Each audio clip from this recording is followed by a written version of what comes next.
NS 160 গাড়িটা দেখেই চিনতে পারছেন। এই গাড়িটা হলো 2018 মডেল।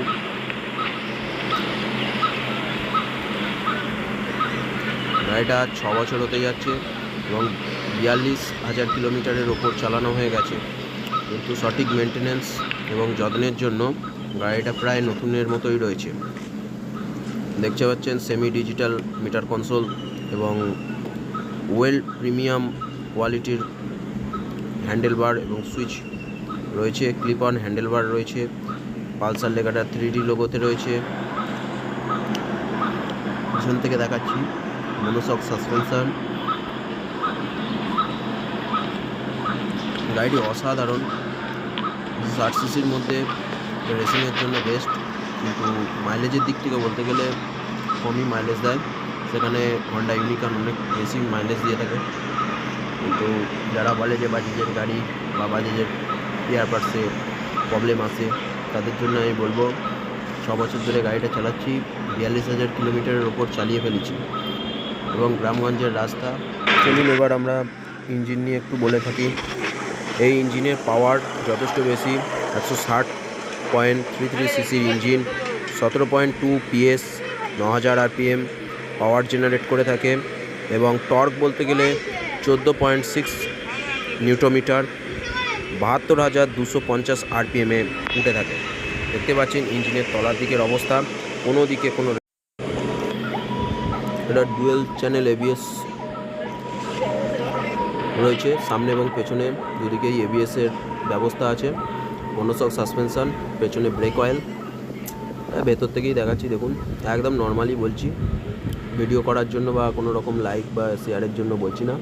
গাড়িটা দারুণ, যথেষ্ট। বাজাজের বিল্ড কোয়ালিটি যারা বলে যে খারাপ, তারা গাড়ি সম্বন্ধে জানে না।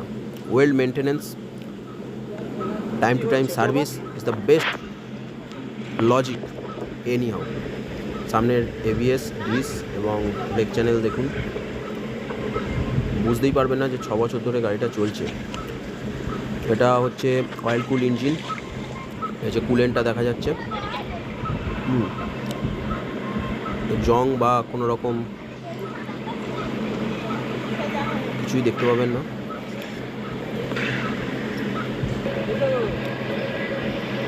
অসাধারণ।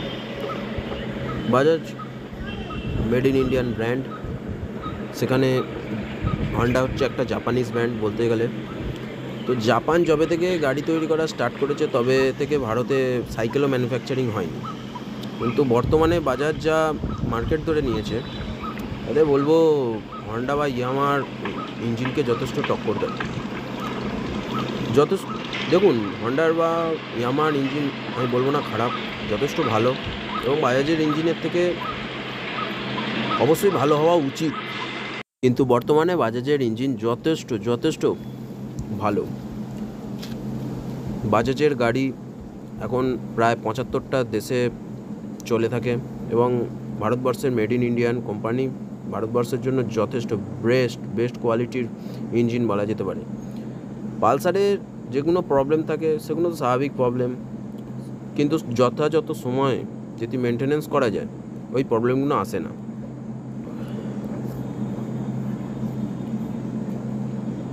এদিকে দেখতে গেলে হন্ডা বা ইয়ামাহার যে পরিমাণ মেনটেনেন্স কস্ট লাগে, সেদিকে আবার বাজাজের মেনটেনেন্স কস্ট অনেক কম।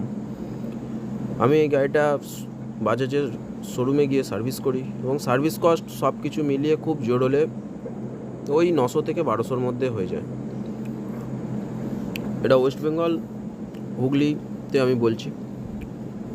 তেমনই বাজাজের স্পেয়ার পার্টসেরও দাম কম, যদিও আমায় কোনো রকম এখনও পর্যন্ত কিছু রিপ্লেসমেন্ট করতে হয়নি, তবুও শুধু একবারই একটুখানি প্রবলেম হয়েছিল, সেটা হচ্ছে ক্লাচ প্লেটটা জাম করছিল, তাও কিছু হয়নি, সেটা মেনটেনেন্স করেছি, ঠিক হয়ে গেছে, কোনো কিছু পাল্টাতে বা কিছু করতে হয়নি। সেটা ওই 23,000 কিলোমিটার চালানোর পর একটুখানি হয়েছিল, তা এখন যথেষ্ট ভালো। তবে বলবো made in Indian brand, it's made for India. Road, Bangladesh, Pakistan, south east এশিয়ার জন্য বেস্ট গাড়ি বলা যেতে পারে। স্টাইলিশ লুকস, পাওয়ার, ফুয়েল এফিসিয়েন্সি বলবো না খুব ভালো, মোটামুটি চলে যাবে।